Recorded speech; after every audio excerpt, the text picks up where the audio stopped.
Welcome, Mr. Michael Kostoff. How are you? Very, very nice to have you. Thank you Thank you for, for having me. yeah, of course. Thank you for doing this. Very, very excited. Everybody, you might know Michael from, oh, I don't know, every single show on television ever, but most notably as Maurice Levy on The Wire and as Rizzy on a show that I love. I never myself got a chance to audition for, but I love The Deuce. Oh, it's a good show, isn't it? Really good Yeah. show. Yeah, a lot of great like theater actors on that show. You see incredible cast. I actually know well, I don't know him personally, but there was another guy from my acting class on there. He's the white guy with the really long hair. He plays the pimp. I forget his Oh, name. I'm just not placing him, isn't it? Oh, he's a very good actor. He was in my acting class for I saw him once or twice, I think. One of the weird things about shows like that is you sort of only encounter the people in your world. So I only knew the cops, you Yeah, know? yeah, yeah. Such a big cast.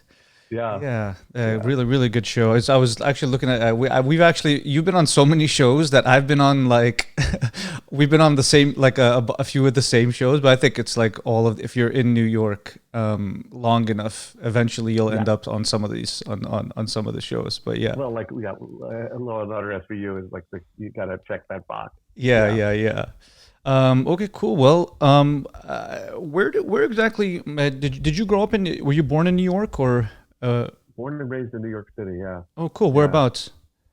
The Upper West Side Oh, mostly, oh, nice. and I've been back and forth between New York and LA a lot, just sort of trying to stir the pot wherever I could. Did you ever live in Los Angeles? Yeah, I lived there for 20 years. Oh wow, I lived there 11 Yeah, years actually. I yeah, recently moved. I went to LA first and then came to New York. I feel like most people, the people that start in New York end up moving to LA, and then the people that live yeah. in LA end up moving. I guess they try I both. just change it up. I feel like I really have a gypsy spirit. Like I change it up every couple of years. I just moved to LA in February, and I'm loving being there and not being in the cold, and you know, just want to stir that pot for a while. Oh, so that's where you live now? I live in LA, so of course Oh, work in New York. That's what happens when you move to LA. So I'm back in New yeah. York working. Always, always, That's funny. always. I don't know why that is. It's one of those weird rules of our business. You know, Yeah, it seems like, but when you first moved, so when did you move to, did you move to LA 20 years ago? uh, God, I'm so bad with numbers. No, I think I moved there around 1990. Oh, wow, okay. Then I moved back to New York Oh, you went back and for a forth. while. I've been Yeah. back and forth a lot. It's not that interesting. I just keep going back and forth. Like I get restless, and I just try something different. Yeah, it's nice. Did you start your acting training in New York? Or I mean, or did you end up going to like a four-year school or? I have the most embarrassing origin story I have to tell you because I did not go to college. Hmm. I am I, I'm not untrained, but I'm not as highly trained as I should be. Oh, wow, interesting. That's cool. So I mean, I went to the High School of Performing Arts in New York, and I used to go to like some independent classes here and there. But much to my shame, I'm less trained than I really should be. So how did you end up So even getting into acting? I always wanted to do it. It was sort of a calling, Hmm. but I was a very late bloomer. I mean, I didn't work with any consistency until I was in my mid to late 30s, Oh, and then okay. I started working a lot. Uh, so yeah, I mean, I always knew it was what wanted to do, but I figured I'd be waiting tables my whole life and pursuing it and doing it for free. You know, Yeah. Is that what you were doing while you were pursuing it, waiting tables? yeah, waiting tables and then all kinds of other temp jobs and support jobs, all kinds of things. Uh, yeah, like everybody else. Yeah. It took me a long time to get any traction. You know, Yeah, I feel like it happens. I mean, yeah, I auditioned for maybe 4 years before I booked anything. yeah. I remember I was just, and it's funny because I used to think I was good, and then I got good, and I was like, oh my god, that's why you weren't booking anything. You were terrible. So I think time Mm. also helps a lot. Do you find that being as though that weren't like, you weren't classically trained, or you didn't go to like a four-year college, do you think a lot of do you think the working was where you got better, was being on set and working so much? Do you think that's what attributed to it? Yeah, I think. I mean, I did study. I did study, but not as much as I should have. I've learned a lot on the job. My big barrier was my own. I was very, very, very shy. Uh, I felt like very, very small and like I didn't belong anywhere. And so personal growth was really what I needed to be able to work as an actor, because presenting yourself is scary, Mm-hmm. And now I enjoy it. I enjoy auditioning. I enjoy the whole thing. But that was a long journey, because I was terribly insecure, as a lot of actors are, Yeah. and really, really shy and just uncomfortable in my own skin. So I think that's What did you one of do the to biggest reasons. What did you do to help with that? Therapy, a lot of therapy, Mm-hmm. and but also I always say I was rescued by my tribe, because as I got to know theater people and I got to know actors, first of all, realizing that we're all a little bit crazy, Mm-hmm. but also there's a certain kind of a support, um, and acceptance in our tribe, where it's like, look, we take you warts and all. You're weird. We love you anyway, Yeah. And I really sort of found my people, and I think that kind of kind of helped me more than anything. It was sort of my colleagues that went, no, you're good at this. You're good at this, and you should pull yourself up by your bootstraps, and Yeah, start to community believe in seems yourself. important. I feel like an actor should always put themselves around the right people. I feel like Yeah. when you find the right group of actors that you're around, you guys will push each other. You're Yep. definitely your own support system. Me and one Hundred I percent. have mine, and I'm always like, "Hey, was this audition?" I'll send them my self tape or something. Yeah. I'm like, "What do you think? Was that good? What do you think?" And so, I feel like, yeah, having a good group of people around you is Yeah, crucial. and also, I mean, in my teaching and my mentoring, one of the most important things that I think I offer is what I call playing an open hand. In other words, I'm not polishing up my image for anybody. I'm letting them know that, yeah, I've got my own demons and my own insecurities and my own stuff, and I'm having a career and wrestling with it all at the same time. And I think it's important for people to know that you don't have to get yourself completely together.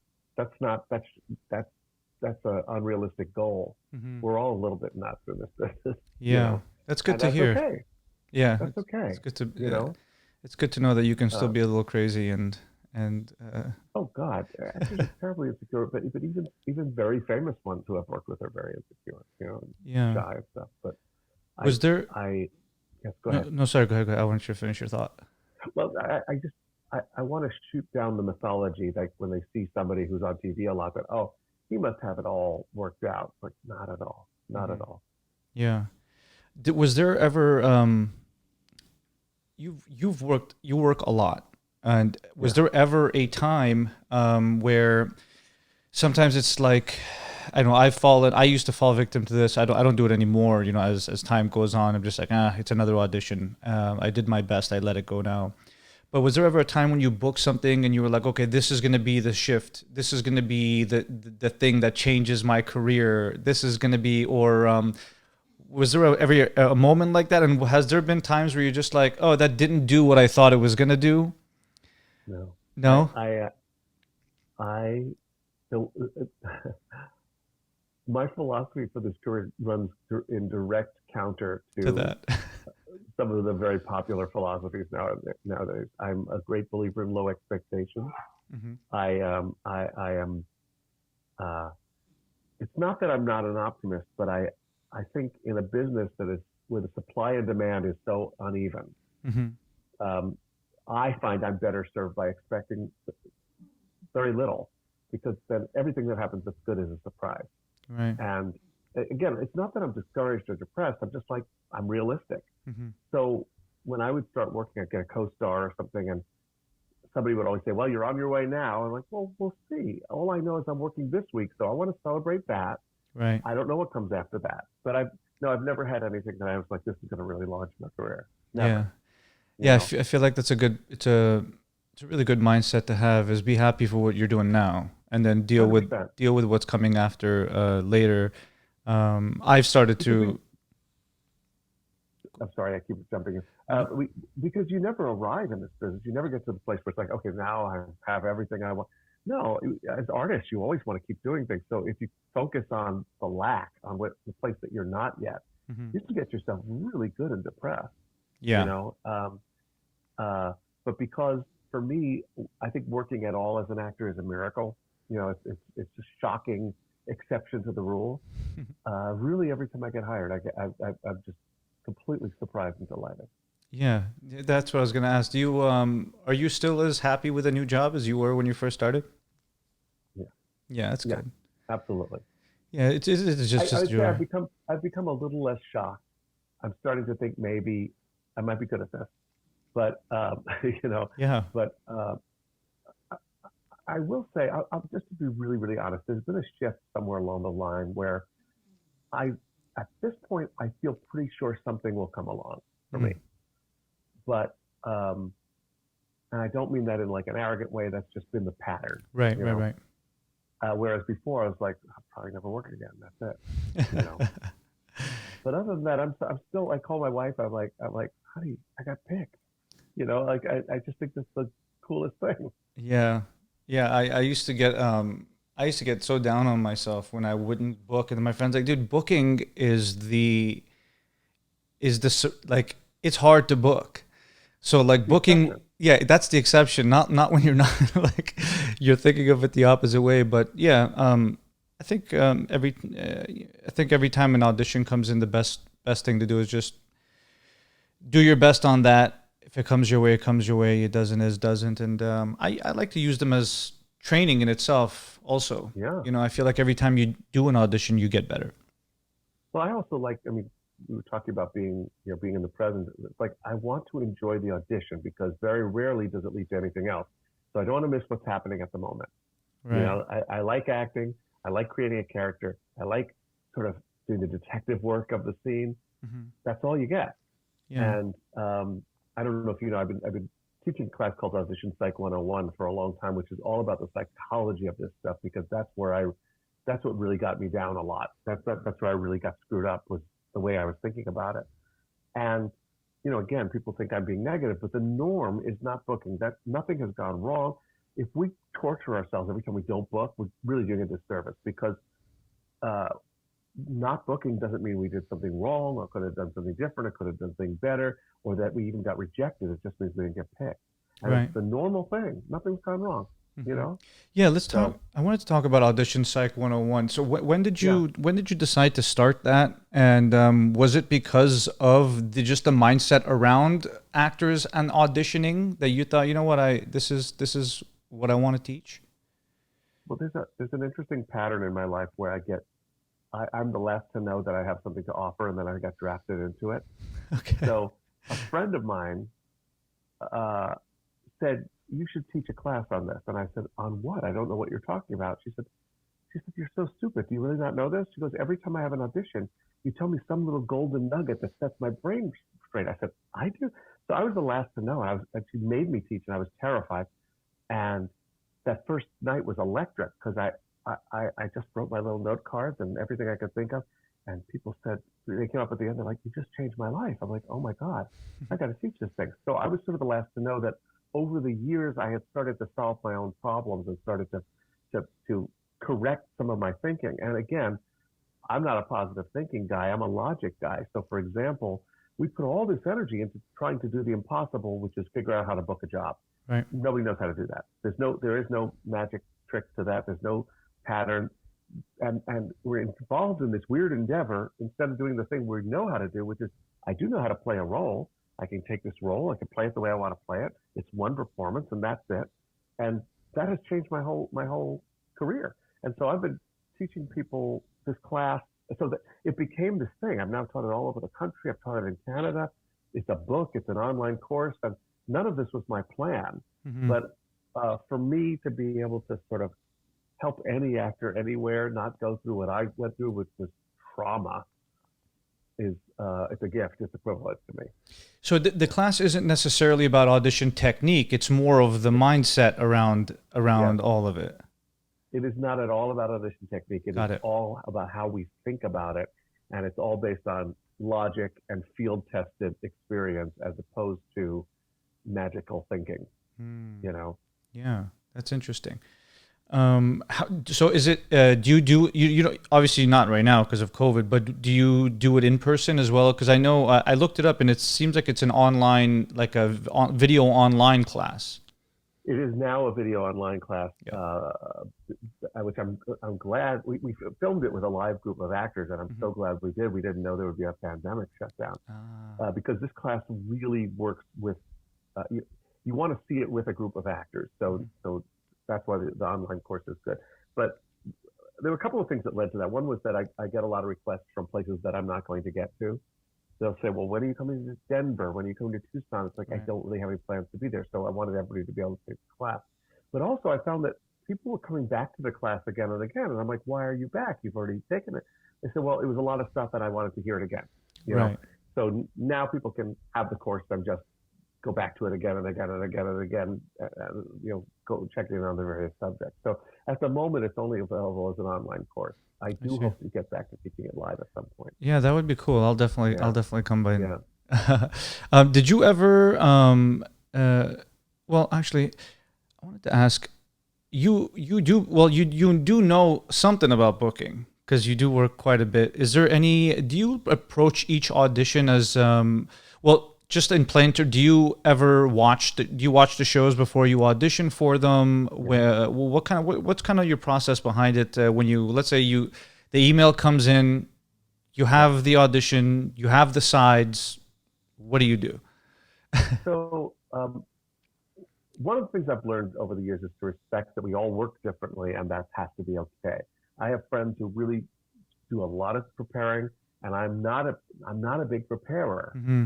I think my acting approach has to do with being sort of intuitive about human nature and psychology. You Hmm. know, so I don't do a lot of research. I will absolutely watch the show to get a sense of what it feels like, Hmm. um, or look up whatever whatever is available. I will look at. I don't, and I do believe in getting coaching. Hmm. Whenever I have time, I always go to a coach because Oh, that's things interesting. come out when you say it out loud. By the way, I want to say this too for anybody who's watching, listening, who does co-stars. Those are harder. I think they're much harder. So when people say, "Oh, I didn't get coaching because it was only 2 lines," I can understand that from a monetary perspective. But if you can grab a friend who can coach you, it's always a good idea to work on those because I tell you, the first time the words come out of my mouth, they don't sound like a human person talking. So uh, I think I spend most of my time trying to understand. Um, well, I look for all the clues of what's going on, what are the nuances, what do I want, what all the traditional actor questions. What are my objectives? What are my obstacles? What am I doing to get what I want?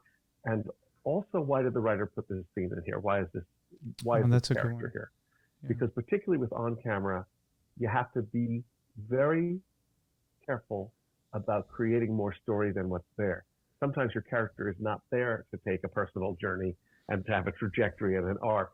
Sometimes that's not why you're there. Sometimes your purpose has to do with the other character. So Right. I give some thought to these things. I think a lot about what would it like to be in that room at that time. Um, but I will tell you one of the things that's made a huge difference. That sounds so easy and so obvious, but it's something we neglect. I think when we audition, we tend to think, oh, what reading is going to impress them? What are they going to like? How do I get the casting office to like me? How do I get them to cast me? And that's not what your character is doing. So I've returned to the character's job, Hmm. which is, you know, if I'm a tattoo artist, my job is to find out what you want the tattoo to look like. Hmm. And when I go back to really doing that, I've sometimes said to students, do you know what that customer wants? No. Well, ask them. Ask them to find out. Yeah. That very simple task has saved me from a lot of second guessing and a lot of nerves. I'm not there to impress a casting office. I'm there to, you know, help the person who's in recovery because I work at a recovery center or whatever that job is.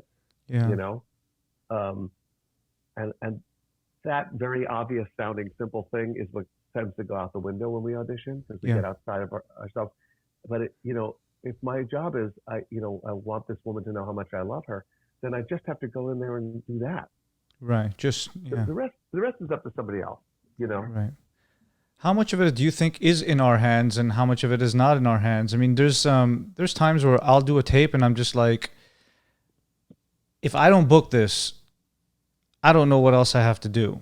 Sometimes I've had these experiences where I'm just like, that is like the best tape that I could possibly do. I can't do any better than that. And the casting seems right for me. I feel like sometimes I'm 38, but I look younger. So, like sometimes it depends. I can if I shave, I can even look 20 or something like that. So I'm in this weird space right now where I'm auditioning for 40, 45, something like that, all the way down to 20 something. And sometimes I feel like the casting might not be right age wise or something like that. But sometimes I feel like the casting's dead on, and I feel like the tape is just, I'm like, I couldn't have done that better, and nothing. Absolutely nothing. I mean, it happens, and it's that to me can be. Sometimes I'll do a tape and I'll be like, okay, I might book this, I might not. I wasn't that right for casting wise. I did my best, and I have those feelings always. I'm just like, okay, but it really hurts when you're like, oh, this is perfect for me, and I feel like I did my best, and then you still don't get it. So I was wondering, do you feel like in moments like that somebody else was just, first of all, outacted, or was it maybe the casting was better for them, or who knows? It's not even that logical. First of all, I don't think there's any such thing as outacted because I think that it's subjective. I listen. I've done a little bit of directing as a theater director. Mm-hmm. I've sat behind the table, and I've been wowed by somebody, and the artistic director from the theater goes, "Wow, Wow. I don't get it. That was terrible." It's subjective, and I Yeah. think I really want to encourage actors to get away from the idea that if you didn't book it, it's something you did wrong. Mm-hmm. Your tape was probably just as great as you thought it was. Mm-hmm. It probably was. And we obviously don't know why they made the choice that they made. Do you ever go back and watch to see who they chose? I think once I did. Sometime I think one time I did. This show hasn't. It was a show that was hasn't aired yet. And I'm not sure now if it's even being aired because I haven't really heard much about it. I don't know. So we'll see. But I'm curious to see who got it. Sometimes I watch and I'm like, oh, they went to a celebrity. Okay, I understand that. Or, oh, I didn't do what that actor did. And that's what they wanted. It's not that it's better or worse. It's like, oh, they wanted that. It's not that you could have done something different or better. It's just that you didn't get picked. The analogy I always use is, if I go to a restaurant and I decide to order chicken instead of fish, it doesn't mean the fish is bad. It means the chicken is what I picked. It's not a rejection. That's just what I picked. Yeah. So we're menu items. Mm. Your initial question was how much control? We have no control. The idea that we have control over getting chosen is insane. It doesn't have any logic to it. Keep in mind, they don't always make the best decisions. Right. I've seen people cast and I was like, oh, what a terrible choice. I've made casting mistakes, so it's not a science. So for us to take on, oh, I must have done something wrong, it's so unfair to ourselves, right? Yeah. But it's hard because, as you say, you put out this beautiful work. It's like giving a gift and expecting nothing in return. Just say, I'm just going to put this out there, and that can be a little hard on us. Yeah.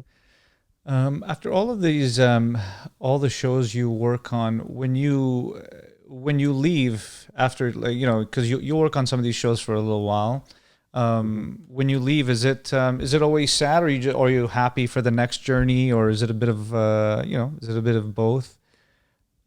Depends. I mean, with TV, the nature of TV is like, everybody's so busy. I don't meet everybody. They've got to get on to their next shot. There's sort of they just give you a little applause and send you on your way. At the end. Yeah. They wrap you, and that's that. With theater, when you've really spent time with people, that's a deeper parting. Yeah. Do you enjoy doing theater more than? I love doing theater. I love theater. Yeah. Especially musical theater. I've done a lot of musical theater, and I just really enjoy it. How'd you get into? If you didn't have a formal training, but you still did musical theater, that's pretty amazing. Did you know you could sing, or? No, I mean, I've studied voice like Oh, okay, you have, okay. with private voice teachers. I just didn't go to college I for see, I it see, I see. or anything. But yeah, um, but yeah, I was always musical, but I had to get a lot better to book anything professionally. So When did you get started into directing? I guess let's see, it was probably maybe 8 years ago. I again fell into it by accident, and Mhm. I found that I loved it, and I'm looking to do more directing just in regional theater. I don't want to do it in New York because I don't want people to get confused about what I do. I want to be an actor first, but Yeah. I really love it. It's it's again, all that puzzle solving is so much fun, and also trying to provide the atmosphere that I like when I'm on the actor side. Hmm. Yeah. What about what's the difference between I guess working on film?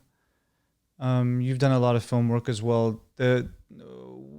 What are the differences between film and TV in the sense of do you approach any of it and the work differently in any way? I honestly don't. I Hmm. honestly don't. I don't perceive a whole big difference, and I've done some film, not as much, but not as much as TV. But but to me, the practical experience is not any different. You know, Hmm. Yeah. Would you prefer doing TV over film? I just prefer working Just working at the just cast. Yeah. over not working. Yeah. You know, Was I as mean, listen, look, there, like everybody, I have goals. You right. know, I would like to do more film than I've done. Hmm. I would like to do more New York theater than I've done. You Hmm. know, um, and those are all just places that we're looking to grow. Grow into. But uh, I just, again, I feel immensely fortunate that I work as much as I do. That still surprises me. Yeah. Do you ever get recognized for some of the roles you've done, like out on the street or anywhere? Yep. You do. Yeah.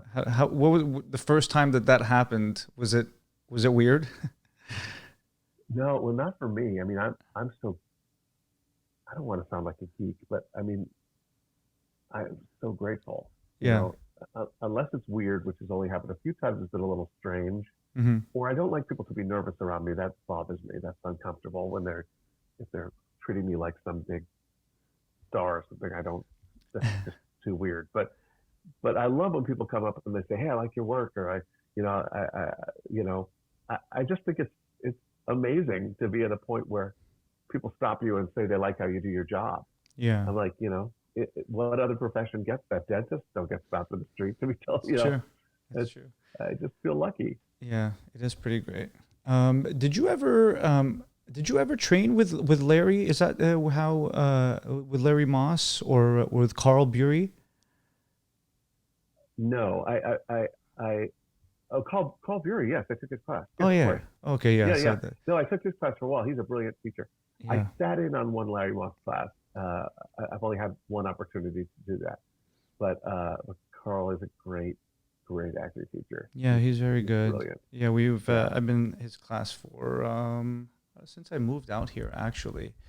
yeah. I saw him work, so I was like, oh, this guy must know what he's doing because he's a very good actor himself. He's a great So actor and is also a very sweet man. I like him a lot. And um, yeah, I mean, I was taking his class, uh, but then work took me out of it. um, So when I come back to New York, I'll be studying with him again. yeah. The business side of of Yeah. of acting. Um, I feel like a lot of people don't, because we are artists and there is a business corporate kind of part to all of this. Mhm. Um, I myself don't mind it. I work, do, I understand the business side of things and stuff, but there's a lot of actors out there who just get frustrated by a lot of the business side of things because they're like, look, Yeah. I'm an actor. I don't want to deal with all of this. I got into acting because it's an art. And now I feel like the deeper people get into it, the more of the business kind of creeps in a little. Yeah. Was that do you just learn as you go on? How do you navigate that? Is there ever like do you ever get told about like, oh, well, you were going to get this part but somebody else got, is there, I don't know, just conflicts like that ever arise? Um, I don't explain the last part to me about me about somebody else getting a part. What do you Yeah, mean? just like sometimes you hear about, oh, I was gonna get this.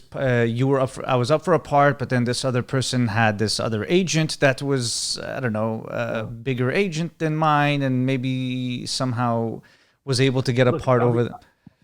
I'll be really honest with you, and it might surprise you. I don't uh, deal with the business side a whole lot, Oh, okay. you know, and I might have an even greater career if I did, but I have an aversion to promotion or trying to parlay one job into another. And Hmm. again, I'm not saying this is right or wrong. Right, I'm right, right. saying for me, it's really unpleasant. But what's great is I've gotten to the place now where I have such a strong agent and such a strong manager that I just they just you know Do it all they for do you. what they do. Yeah. They do what they do. I mean, I'm not into this sort of myth of I shouldn't call it a myth. That's not fair. But I see a lot of actors constantly trying to promote, trying to create content that is like sometimes not even good. They just want to put themselves out there and Yeah. build up their followers. And I kind of just want to act. To be Yeah. honest with you, Yeah. I you know, agree. I'm the same way. yeah. I don't believe that you need that to make it in Yeah, the business at all. I don't think. I mean, I think there are some people that might look you up, but I don't think the serious people in this business really give a damn whether you have an Instagram following or not. I don't think it has anything I to do hope with it. not. Yeah. But I will fail that test every time. I don't have a big following. Yeah. You Yeah. I know, will. Yeah. um, I had a God. I had a question. Do you Go ever back. do you ever turn down work? And if I so, do. why? Yes, Yeah. I do. That was a strange thing to get used to. Um, my agent actually loves to turn things down. It's kind of funny how she is. Um, yeah, I still come from that mentality of trying to scoop up whatever work comes along, but I've had to sort of calibrate that. I mean, I needed at a certain point to stop doing co-stars. I don't do those roles. Now I don't always do guest star roles either. It has to sort of be the guest star or recurring, you know, or a series regular or and up and up and up. Although what's interesting is in film, because I don't have as many film credits, I will take a much smaller part than I would on television. Hmm. Um, I sometimes very rarely, but sometimes I turn an audition down because I really, really hate the project. Right. There was one TV show that I turned it on. I went, I can't. It's awful. Um, but um, more often, I'll turn down an audition if the role's not big enough. Um, um, uh, yeah, I think that's pretty much the only time. I mean, these days, uh, I'm living in LA and coming here to New York to film involves more than just flying in and doing it because there's COVID testing and you know, so it's a bigger consideration, you Hmm. know. But that's yeah. I mean, I turn down a lot of things, and then I do get asked to do a lot of like uh, readings and that kind of stuff, and I can't do them all. I have to turn some of them down, otherwise I'd be What do you making mean by myself crazy. readings? Like, Well, well now they're all online, but like somebody who's developing a play and oh, I wants to see. do a reading of it just to sort of check in with it or a screenplay. Right, right, right. And I like doing them when I can, but I can't do all of them. Just get a lot of those requests. Do you write as well? I do write, but I'm not a screenwriter or a playwright. I have had very unusual writing jobs. I've written 3 books, and I'm working on my fourth. All about our profession. I used to be an advice columnist for Backstage. Oh, cool. I used to write for Disneyland, which I really love. What Uh, did you used to write for at, Disneyland? I everything from their live shows to in-house, like if they had a meeting of the sales department, they'd have a little entertainment thing piece for that meeting, and Oh, there was all kinds of stuff to write, oh, interesting. including when they put together a parade, they have to write up a treatment to see what the flow of it's gonna be, and that stuff is all invented on paper first. How do So that you was a fun job. how do you apply for a like? How did you get that job? Like, where's the listing for that? By accident,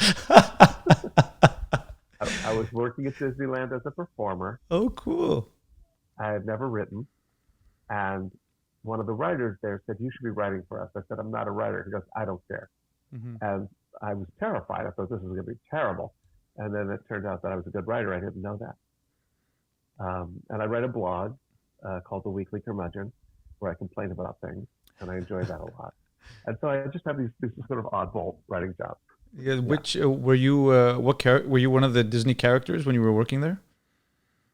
I was in the original Aladdin show. It wasn't one of the Disney characters. It was Oh, I just sort of, see. yeah, Oh, so you're yeah, performing in the actual show. yeah, Oh, yeah. It was cool. fun. Aladdin. I would love to play Aladdin. I think I'm too old now, though. Aladdin is a much much Maybe younger. there'll be a sequel, Yeah, that would be cool. Aladdin 2. Yeah, Aladdin too. That would be nice.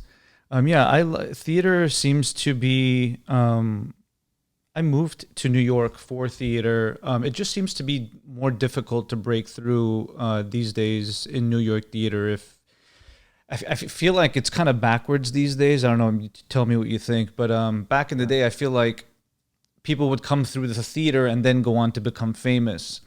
I feel like these days now, the cost of putting on a play are so high that if they don't sell out the seats, that it's Yeah. really hard to put on a play. I feel like now people become famous and then come to Broadway because they need the fame to sell the seats. I produced a play last year. I mean, I lost my shirt on it, but Wow. but I didn't do it. I didn't do it for the money. We already knew. I knew going in. I was like, this is the first play. We did Italian American Reconciliation by John Patrick Shanley, and we did it here, and I produced it, and I had some incredible actors in the show, but we ended up losing quite a bit of money, but we were happy to do it. But I learned a lot during the process, and it's really, really hard to get people to come and see plays. It really is. Really difficult. Hmm. Yeah, I feel like going out for auditioning for theater doesn't seem like there's a lot of stuff for somebody. I almost feel like I think they prioritize maybe people who have come from the great schools. If you're background Juilliard or Yale or NYU Okay. or whatever. I think they do that, and then but I'm not too sure. Do you know a little bit more about that? I don't, because I still have my face pressed up against the glass. In terms of New York theater, I have very few credits there. Yeah, yeah. I think it's So hard. It seems like it's harder to break in. Although there is, I think if you're an equity member, I think every equity play has to have a certain number of equity people audition. So I think through that yeah, process, you can maybe get seen from time to time. But you can get seen, but yeah, it, no part of our business is easy. And yeah, anytime we think it is, we're being fooled. yeah. You know, How much do you think it would be much easier or not easier, but do you think it helps a lot for your acting career if you are creating your own stuff like films, short films, writing things to get I made? Okay, so I'm of the opinion that anytime we do something that's sort of calculated to try to get known or attention, that's not the best stuff to do. When you have a passion for something or something amuses you, to me, that's worth doing. Right. You know, I mean, I always think of this. I have this two-man show that I do with my friend Eric Levitin, and it started because we were kicking around, nothing going on. We said, let's put on an evening of funny songs for our friend. And we found the stupidest old vaudeville songs ever, and just it was going to be a one-nighter, Mm-hmm. and we just did it to amuse ourselves. Mm-hmm. That thing has taken us on cruise ships and around the country, and it won Oh a wow. cabaret award. We were not trying to get get it to be Right. anything. Right. Right. And I feel like the better things come out of that sort of pure artistic desire. I hate things that are sort of calculated to promote. They feel empty to me, Yeah. you know. I think that's true. I think you do anything from Yeah, the heart, then people will notice it and take more likely, recognition I of it. think, Yeah. because now there's such a glut now of content. There's podcasts, and there are YouTube channels, and there are TikToks, and all. Just everybody's making stuff and selling stuff, and Yeah. I feel like it's too much. Yeah. It's a lot, you know. So I if I'm not putting out something that I love, that's really good, Hmm. uh, or that entertains me, then I think I'm doing a disservice. Yeah. After after all the years of being in the business, what most do you like about it still? Any things that any things you don't anymore? Maybe some things you're just like, when I first started out, I really enjoyed this, but I just don't anymore. Um, I really, to me, one of the top things is I love actors. Like Mhm. I love that those are my colleagues. Those are the people I get to spend time with, and those, it's a bunch of really funny, interesting, lively, vibrant, weird people that I'm like, these are my people, and so that's something that I love about it. And what I love is that we keep getting to solve new puzzles. Every new project, new puzzles, Mhm. new things to figure out, new things to crack open, and I love that.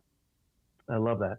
I can't think of anything that's become old. I will say this: I've toured with several big shows, and I find that after a year and hundreds of performances, it's time for me to move on to the next thing. Mhm. But but no, to be honest, I just really feel incredibly fortunate to do what I do, and I still love it.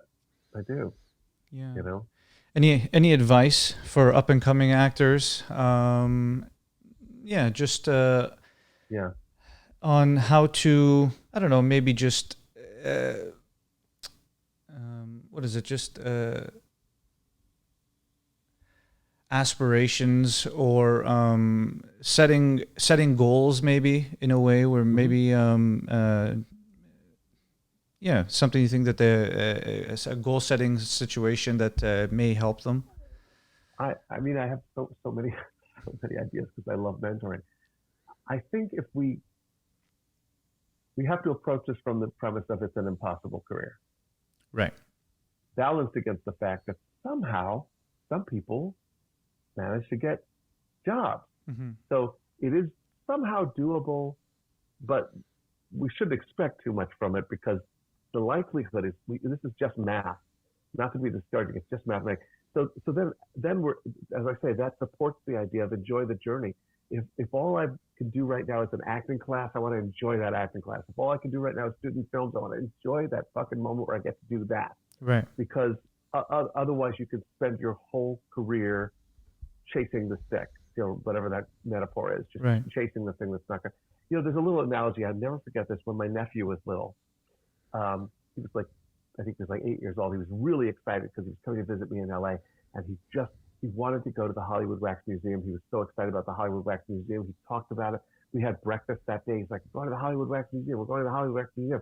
And we get there, and he takes off and keeps running and running and running. He goes, "Come on, come on, come on!" I was like, "Don't you want to stop and see the what? Come on, come on!" He wanted to get to the next thing and the next thing, and the look on his face when it was over, he'd missed the whole thing because he wanted to get to the next thing and the next thing and the next room and the next room and the next room. I would say, well, what over here is Alfred Hitchcock. Yeah, yeah, come on, come on.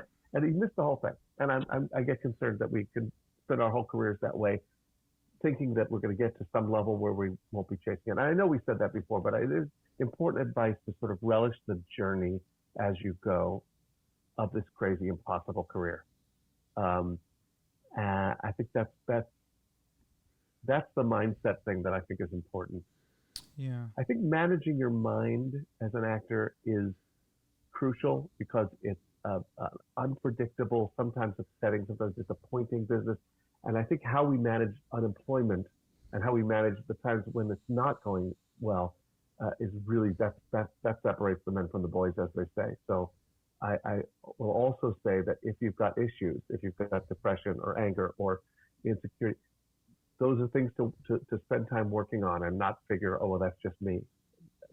I'm a great believer in therapy or meditation or whatever it is that works to address those issues. Yeah, definitely. I feel the same way. That was a long-winded answer. I didn't mean to No, talk that that was much, but great. It was give me all kinds of ideas. yeah, no, it was great. I believe strongly in therapy as well. I feel like it's helped me. I think one of the being in class I think being in class brought out in me all of the things that I figured out I needed therapy for. Yeah. I never knew. a lot of the things that were, because when you're in a good class, obviously if you're in a class where they're like, oh yeah, everything you're doing is great, it's all great. But if you're in a good class and you're constantly being pushed and you're working on really difficult material and you're working on things that will put you're the person, not the character you're playing, will put you in a compromising situation that you're not okay with. I think it comes out, and then you start to realize you're like, oh, why couldn't I do that? Why was that hard for me? Or why was I really, really embarrassed? Or why was I scared? Scared is a big one. There's a lot of fear that drums up in class when you're working on stuff. There's a lot of embarrassment. I was the guy that was always afraid of looking stupid. Like I didn't want to look stupid. I didn't want to look, I guess that's it, just looking stupid. And I started to realize I'm like, oh, I can't have this. I can't have this barrier if I want to be an actor. It's just too hard. Acting is too. Work on that? Just, I went to therapy. Yeah. Went to therapy for a while. Obviously stopped during COVID or whatever. But once everything is back to normal, I'll definitely be doing that. But also just understanding. I guess the first part of it is just knowing that I have this issue. Because when you don't know, you don't know what to work on. But when I knew, I was like, oh, I'm going to catch that this time. And just personally catching it from time to time and understanding that I had that there. And then also just going back to class and working the same scene, until I was eventually, now that I knew the issue, I could address the issue, work on it in therapy, and then go back and try to tackle it again. That happened, but it took a while. It took a long time, and I'm not saying it's healed, but it's become much easier and much better. The awareness, as you said, the awareness is everything. Yeah. Being aware of it definitely helped, and then being on stage, doing a play was remarkably scary.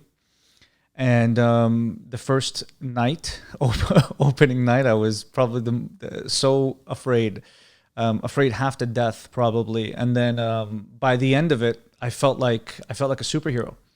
I felt very special up there. I felt like, man, I'm kind of doing what I want up here, and it just. But that also took a long time. But it was an incredible feeling to feel on stage. Do you feel like that on stage? Do you ever feel like a superhero up there? Because I feel like sometimes when it's going well, you almost know that you have the audience in the palm of your hand. Sometimes when it's going, do you feel that way? I've done the producers a lot, and I always feel that way with the producers. Great play. It's a monumental undertaking. Oh my God, it's 3 hours of unbelievably difficult. I feel like $1 million after those performances. I feel like Superman. Yeah. I was telling because after the show was, people sometimes they'll stay after the show and you go out and have a drink with somebody, or if your friends are there. I remember after one show, somebody came to the bar after, and they're like, oh, how do you feel? I was like, oh, I feel good, whatever. They're like, you were just up there on that stage like 30 minutes ago. We were all watching you, and now we're just here having a drink. It seemed a bit strange for them, and I was just like, wow, it's starting to feel normal for. I get it though. I totally understand it. So it's I don't know. It's weird in that sense. But it is kind of amazing because I know I don't feel like that person on stage. Like that person's very exciting and dynamic, and I feel like a boring old guy. And that's just like something magical happens when you when you step into that world. So, I miss it. I really miss theater a lot. Yeah, I hope it opens up soon. Do you know if anything's opening up soon, or there's some? They're doing pop-up shows now. They're doing pop-up shows, theater shows here in New York with a limited audience, but it's been pretty cool. I've been seeing some stuff pop up, but I can't wait till theater's back so I can start going back and start seeing some shows. Yeah, that would be cool. Do you have anything cool coming up that we can look out for you for? Any? I think you said you just got booked a TV show. Is there anything you can talk about? Well, I'm filming 2 things. I'm filming an episode of Prodigal Son. I don't know when it'll be on, and I'm filming an episode of Billions, which I've been recurring on. Oh, nice. I've got nothing to plug. Tell you the truth. Cool. Well, the Audition Psych 101 is what website can people find that on? It's auditionpsych101.com. Awesome. Yeah, that sounds really, really cool. Find out all about the online course and yeah,